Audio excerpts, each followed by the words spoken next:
विद्यार्थी मित्रांनो, आज आपण बघणार आहोत इयत्ता तिसरी ब्रेन डेव्हलपमेंट स्कॉलरशिप परीक्षा, विषय गणित, प्रकरण पहिले. तर आपण सुरुवात करूया. तर आपलं ब्रेन डेव्हलपमेंट स्कॉलरशिपचं पुस्तक उघडा. पान नंबर 1, गणित. पहिलं प्रकरण आहे अंक. अंक. तर अंक. आता अंक म्हणजेच काय की आपण नॉर्मली आपण जे व्यवहारामध्ये वापरतो, ज्या संख्या 1 2 3 4 जे तुम्हाला संख्या आपण बघतो त्यांना सगळ्यांना काय म्हणतो आपण, तर अंक म्हणतो. आता ह्या अंकांमध्ये सुद्धा काय आहेत, वेगवेगळ्या प्रकार आहेत. म्हणजे काय काय त्यांना वेगवेगळ्या प्रकारामध्ये विभागलेलं आहे. म्हणजे त्यांना आपण काय म्हणतो की त्यांना आपण संख्या म्हणू. अंक किंवा संख्या दोन्हीही एकच. तर त्यांना बघा आपण की काय म्हणू, संख्या म्हणू. आणि या संख्यांचे काय आहेत, वेगवेगळ्या प्रकारात विभागणी केलेली आहे. आता ते विभाग कोणते, तर आता आपण ते पाहणार आहोत. आता बघा, इथे सर्वात प्रथम बघा नैसर्गिक संख्या. तर बघा, नैसर्गिक संख्या म्हणजे काय, तर नैसर्गिक संख्या म्हणजेच 1 2 3 4 ह्या ज्या अशा काही संख्या आहेत, म्हणजे 5 6 7 8 ज्या अगदी तुम्हाला जोपर्यंत मोजता येतात तोपर्यंत सर्व संख्या एक आहेत, नैसर्गिक संख्या आहेत. ओके, लक्षात आलं. म्हणजे कुठलाही अंक घेतला तरी तो सर्वप्रथम त्याला काय म्हणणार आपण, की नैसर्गिक संख्या असं म्हणणार.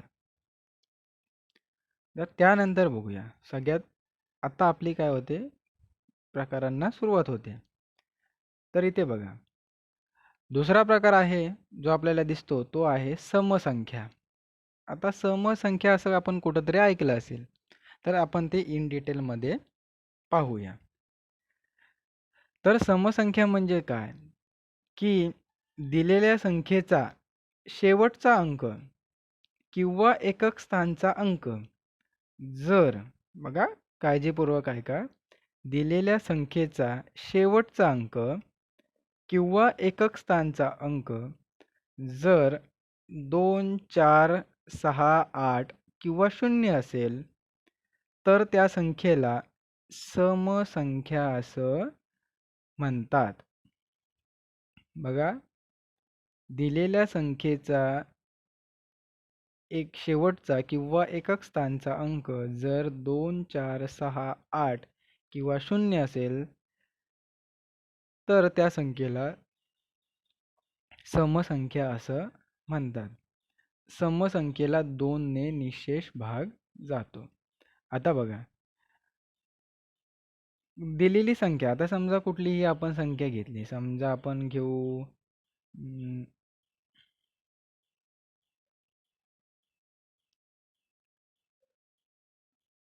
आपण घेऊया 28. आता बघा 28. आता 28 ही संख्या समसंख्या आहे, ही कशी ओळखणार, तर बघा त्याचा शेवटचा काय करायचा आहे हे बघायचं आहे. आता समजा ही एखादी संख्या आहे 28, तर 28 संख्येचा शेवटचा किंवा म्हणजे एकक स्थानचा, याला आपण काय म्हणतो एकक स्थान आणि याला दशक स्थान. तर एकक स्थानचा काय करायचा आहे, सर्वप्रथम अंक बघायचा. तो बघा 2 4 6 8 किंवा 0 यापैकी आहे का, तर त्याला आपण काय म्हणणार, समसंख्या म्हणणार. आता तसंच बघूया. आता बघा, मी तुम्हाला एक दुसरी संख्या देतो, समजा ही दिली. आता मला सांगा, ही जी संख्या आहे ही संख्या समसंख्या आहे का, सांगा. 15 ही समसंख्या आहे का, तर लगेच काय करायचं, लगेच एकक स्थानचा अंक म्हणजेच शेवटचा अंक बघायचा. आता इथं एकक स्थानचा अंक किती आहे, 5 आहे. मग 5 2 4 6 8 किंवा 0 हे असतील तरच ती संख्या कुठली होते, समसंख्या होते. पण इथे काय आहे, 5 आहे. 5 आहे म्हणजे ती काय होणार, समसंख्या होणार नाही.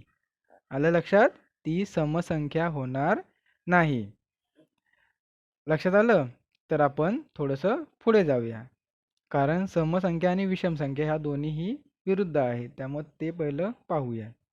आता इथे तिसरा मुद्दा बघा, तर विषम संख्या. आता विषम संख्या दिलेल्या संख्येचा शेवटचा अंक किंवा एकक स्थानचा अंक जर 1, 3, 5, 7 किंवा 9 यापैकी असेल तर त्या संख्येला विषम संख्या म्हणतात. लक्षात आलं? म्हणजेच बघा, लक्ष द्या की जर दिलेल्या संख्येचा शेवटचा अंक 1, 3, 5, 7 किंवा 9 यापैकी असेल तर त्या संख्येला काय म्हणतो आपण? विषम संख्या असं म्हणतात. आता विषम संख्या बघा, दिलेल्या संख्येचा शेवटचा अंक बघायचा आपल्याला. तर समजा मी तुम्हाला ही संख्या दिली, आत्ताच आपण मगाशी ही एक संख्या घेतली, कुठली? 15 घेतली. तर 15ला आपण काय म्हणालो की ती समसंख्या नव्हती. मग समसंख्या नव्हती तर मग ती कुठली असणार? की ती विषम संख्या असणार. त्याचा शेवटचा अंक बघायचा. तर शेवटचा अंक बघा, शेवटचा अंक किंवा एकक स्थानचा अंक हा काय आहे? 5 आहे. बरोबर ना? तर 5 असल्यामुळे बघा त्याला आपण काय म्हणणार? विषम संख्या म्हणणार. आता अजून एक मला सांगा की ती संख्या समसंख्या आहे की विषम संख्या?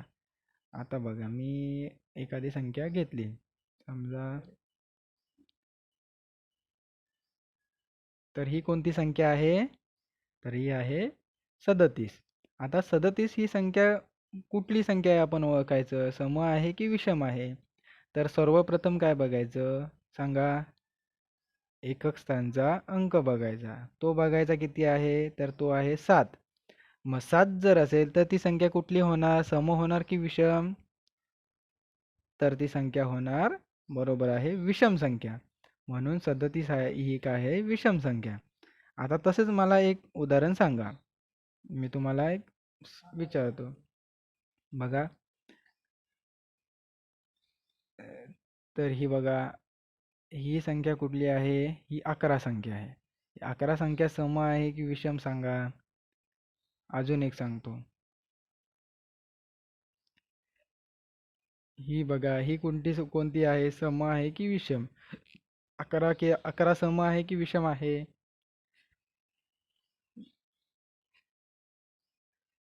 ही 24 सांगा, 24 सम आहे की विषम आहे सांगा? तर 11 ही काय आहे? विषम आहे. 23 सुद्धा काय आहे? विषम आहे, कारण शेवटी 3 आहे. आणि 24 काय आहे? सम आहे, कारण त्याचा शेवटचा अंक 4 आहे. म्हणून काय?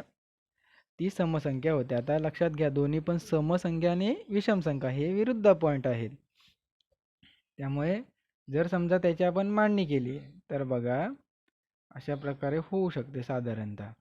बघा, 0, 1, 2, 3, 4, 5, 6, 7, 8 आणि 9. आता बघा, स समसंख्या म्हणजे काय? की ज्या संख्येचा शेवटचा अंक 0, 2, 4, 6 किंवा 8 असेल तर त्या कुठल्या होतात? की समसंख्या होतात. आणि दिलेल्या संख्येचा शेवटचा अंक किंवा एकक स्थानचा अंक जर समजा 1, 3, 5, 7 किंवा 9 असेल तर त्या संख्या कुठल्या होतात? की विषम संख्या होतात. तर हा मुद्दा तुम्ही काय करायचा आहे? लक्षात ठेवायचा आहे. तर आपण समसंख्या आणि विषम संख्या ह्या पाहिल्या. आता त्यानंतर बघणार आहोत पॉईंट नंबर 4. बघा, पॉईंट नंबर 4 की मूळ संख्या. आता मूळ संख्या म्हणजे काय बघा, ज्या संख्येला 1 किंवा त्याच संख्येने भाग जातो त्या संख्येला काय म्हणतात? की मूळ संख्या असं म्हणतात. आता त्यापेक्षा असं पण म्हणू शकतो की जी संख्या 1 किंवा त्याच संख्येच्या पाड्यात येते तर तिला काय आपण म्हणतो? की मूळ संख्या असं म्हणतो. आता बघा, इथे आपल्याला काय आहेत, मूळ संख्या कोणत्या त्या दिलेल्या आहेत.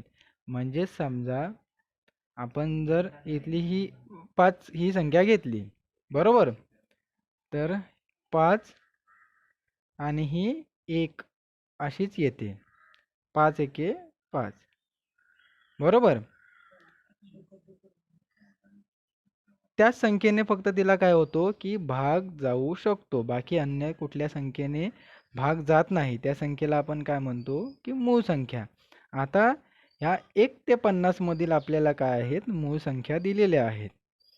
2 3 5 7 11 13 17 19 23 29 31 37 41 43 आणि 47. बघा इथे आपल्याला 1 ते 50 मधील काय मूळ संख्या आपल्याला दिलेल्या आहेत. ओके. तर मूळ संख्येच्या बरोबर उलट तर काय की संयुक्त संख्या. ज्या संख्येला एक किंवा ती संख्या स्वतः यांच्या व्यतिरिक्त दुसऱ्या संख्येने भाग जात असेल तर त्या संख्येला संयुक्त संख्या असं म्हणतात. आता बघा, एक किंवा त्यांच्या व्यतिरिक्त दुसऱ्या संख्येने भाग जात असेल तर त्याला काय म्हणतो आपण, संयुक्त संख्या असं म्हणतो. आता संयुक्त संख्या कशा ओळखायच्या, तर समजा आपण इथं फॉर एक्झाम्पल कुठलं घेतलं, 6 घेतलं, बरोबर. आता 6 एके 6, बरोबर. किंवा त्या संख्येच्या व्यतिरिक्त दुसऱ्या संख्येने भाग जात असेल. आता बघा 3 दुने 6 होऊ शकतं. 3 दुने 6, बेत्रिक 6 असं सुद्धा काय होतं, त्याला भाग जाऊ शकतो. तसंच कुठला आपण घेऊया, समजा 20 घेतली, बरोबर. 20 घेतला तर 5 चोक 20 लक्षात. किंवा 10 दुने 20 अशा प्रकारे काय होतं, दुसऱ्या संख्येने भाग जातो. तर त्या संख्येला काय म्हणतो आपण की संयुक्त संख्या असं म्हणतो. लक्षात आलं. आता हे पॉईंट जरा काय आहेत, थोडेसे क्रिटिकल पॉईंट्स आहेत, म्हणजेच थोडेसे समजण्यास कठीण जातील. पण नीट जर तुम्ही लक्ष देऊन अभ्यास केला तर ते समजायला एकदम सोपे आहेत. सगळ्यात काय बघायचं की मूळ संख्या कोणत्या, की ज्या संख्येला एक किंवा त्या संख्येने भाग जातो त्याला काय म्हणणार आपण, मूळ संख्या. आता मूळ संख्या बघा ही, आता जसं की आपण संयुक्त संख्येचं बघितलं. आता 7, समजा 7 घेतली. आता 7ला फक्त कितीने भाग जाऊ शकतो, 7 एके 7. मग 3 दुने 6 होते किंवा बेत्रिक 6 होऊ शकतं. पण 7 कुठे येतो का, तर नाही येत. 7ला जर पूर्ण भाग जात नाही म्हणजे 7 ही कोणती संख्या झाली, 7 ही मूळ संख्या झाली.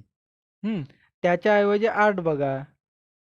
8ला आपल्याला बघा 4 दुने 8 जाऊ शकतो ना, एकदम नीट भाग जातो, निशेष भाग जातो. तर अशा प्रकारे मूळ संख्या आणि संयुक्त संख्या यांचं आपल्याला नीट लक्ष ठेवून वाचायला पाहिजे. आता इथे बघा खाली आपल्याला पॉईंट नंबर 6 बघा, 1 ते 50 मधील मूळ संख्या दिलेल्या आहेत. बघा 1 ते 50 मधील ह्या मूळ संख्या दिलेल्या आहेत. ह्या तुम्ही लक्षात ठेवायच्या आहेत. लक्षात ठेवण्याची तशी काही गरज नाही. आपल्याला समजा ती संख्या आली. आता 13, समजा इथे बघा 17 आहे, तर 17 बघायचे कुठल्या पाड्यात येतात का, तर नाही येत.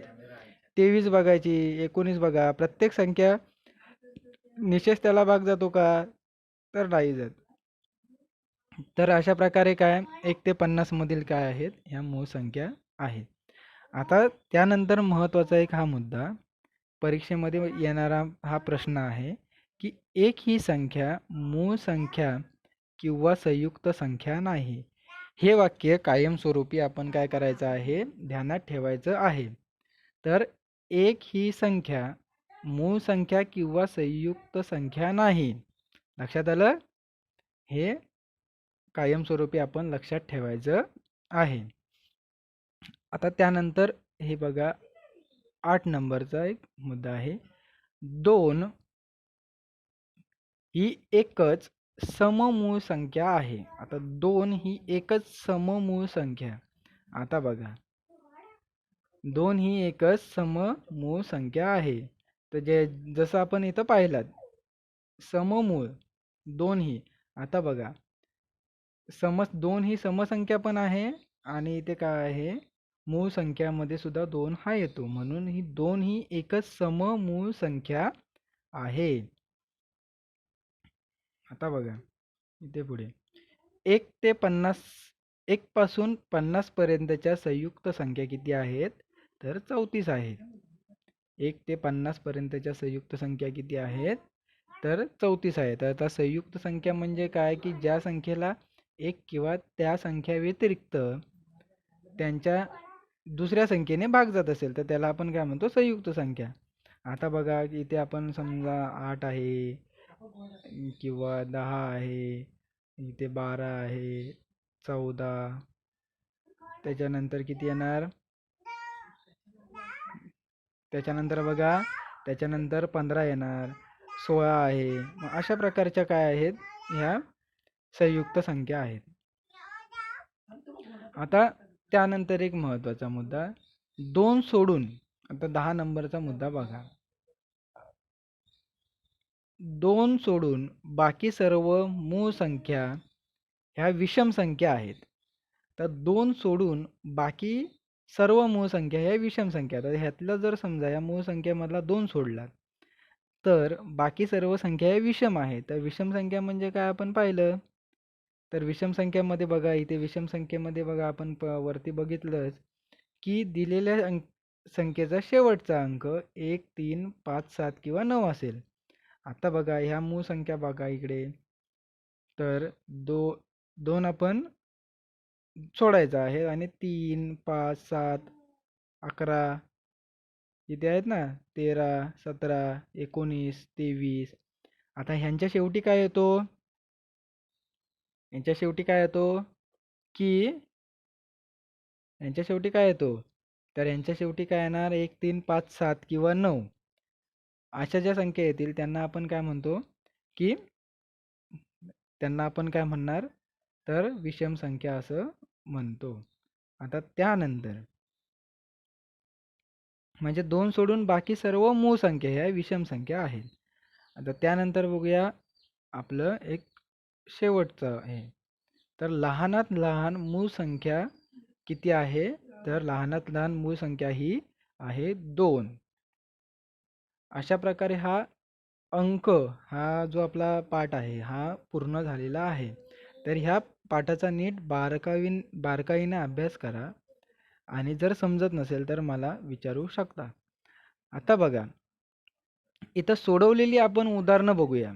काय सोडवलेली उदाहरणं आहेत तर ती जरा अभ्यास करूया, म्हणजे आपण आपल्याला आयडिया येईल. तर आता बघा, खालीलपैकी कोणती संख्या विषम आहे? आता खालीलपैकी कोणती संख्या विषम आहे? आता बघा, आता समसंख्या आणि विषम संख्या आपण शिकलोय. तर विषम संख्या म्हणजेच काय? काय विषम संख्या म्हणजे, की आता इथे बघा, विषम संख्या म्हणजे तुम्हाला माहितीच असेल की दिलेल्या संख्येचा शेवटचा अंक 1, 3, 5, 7 किंवा 9 असेल तर त्याला आपण काय म्हणतो? विषम संख्या. मग बघा इथे बघा, इकडे काय आहे, ह्याच्या शेवटी 2 आला आहे, ह्याच्या शेवटी आला आहे 4 आहे, ह्याच्या शेवटी आहे 0 आणि ह्या संख्येच्या शेवटी आला आहे 1. म्हणजेच काय, ह्या एकक स्थानचा अंक 1 आहे म्हणून ती संख्या काय आहे? विषम आहे. म्हणून हा पर्याय नंबर 2 काय होतो इथे? बरोबर येतो. तर आता त्यानंतर बघूया दुसरा प्रश्न. 1 ते 10 मधील विषम संख्यांची बेरीज किती? आता लगेच विषम संख्या आठवायच्या. आता 1 ते 10 मधल्या विषम संख्या कोणत्या? तर 3, 5, 7, 9. 3, 5, 7, 9. आता त्यांची आपण बेरीज मारायची आहे. 3, 5, 7, 9. त्यांची उत्तर आहे किती? 24. तर 1 ते 10 मधील विषम संख्या कुठल्या आहे? किती आता त्यांची बेरीज किती येते? तर 24. लक्षात ठेवायचं आहे. त्यानंतर बघा, खालीलपैकी कोणती संख्या मूळ संख्या नाही? हां, तर 5, 7, 10, 11. हां, तर आता कसं आपण बघणार? तर खालीलपैकी कोणती संख्या ही मूळ. तर इथे बघा आपल्याला की मूळ संख्या म्हणजेच काय?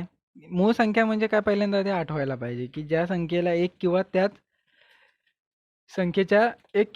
संख्येच्या पाड्यात येते तिला आपण काय म्हणतो? मूळ संख्या म्हणतो. आता इथे बघा 5 एके 5, 7 एके 7, 11 एके 11. 11ला दुसऱ्या संख्येने काय भाग जात नाही आणि 10ला मात्र व्यवस्थित भाग जातो. 5 दोन्ही 10 अशा प्रकारे व्यवस्थित भाग जातो. त्यामुळे 10 ही काय आहे? मूळ संख्या नाही. आता त्यानंतर बघा चौथा प्रश्न बघा. खालीलपैकी कोणती संख्या समसंख्या आहे? आता खालीलपैकी कोणती संख्या समसंख्या आहे तर कशी ओळखायची बघा, की दिलेल्या अंकाचा एकक स्थानचा अंक म्हणजे समजा ही चार हे आहेत. आता तुम्हाला एकक स्थानचा अंक बघा एकक, दशक, शतक आणि हजार. तर ह्या अशा प्रकारे काय आहेत त्यांचं स्थान निश्चिती होते. एकक स्थानचा म्हणजेच कुठला शेवटचा अंक आपण बघायचा आहे. तर बघा इथला पहिल्या पर्यायाचा शेवटचा अंक आहे 9, दुसऱ्याचा अंक आहे 7, तिसऱ्याचा अंक आहे 5 आणि चौथ्याचा अंक आहे 0. आता त्यांचा एकक समसंख्येचा रूल काय आहे? तर समसंख्येचा रूल आपण लगेच तर समसंख्या म्हणजेच काय की दिलेल्या संख्येचा शेवटचा अंक 2, 4, 6, 8 किंवा 0 असेल तर ती संख्या काय होते? सम होते. आता इथे बघा ह्या ज्या दिलेल्या संख्या आहेत त्यांचा शेवटचा अंक लगेच आपण अभ्यासायचा आहे. तर बघा इथे 9 आहे, 7 आहे म्हणजेच ह्या काही येणार नाहीत आणि शेवटच्या संख्येचा अंक शेवटचा कुठला आहे? तर 0 आहे. म्हणजेच 6870 ही समसंख्या आहे कारण एकक स्थानचा अंक 0 आहे. तर अशा प्रकारे बघा की आपल्याला जो काय हा स्वाध्याय आहे, हा स्वाध्याय क्रमांक 1 हा सोडवायचा आहे आणि तो माझ्या नंबरवरती व्हॉट्सअपला पाठवायचा आहे. काही अडचण असेल तर मला विचारू शकता. भेटूया आपण पुढच्या भागामध्ये. तोपर्यंत घरी राहा आणि अभ्यास करा.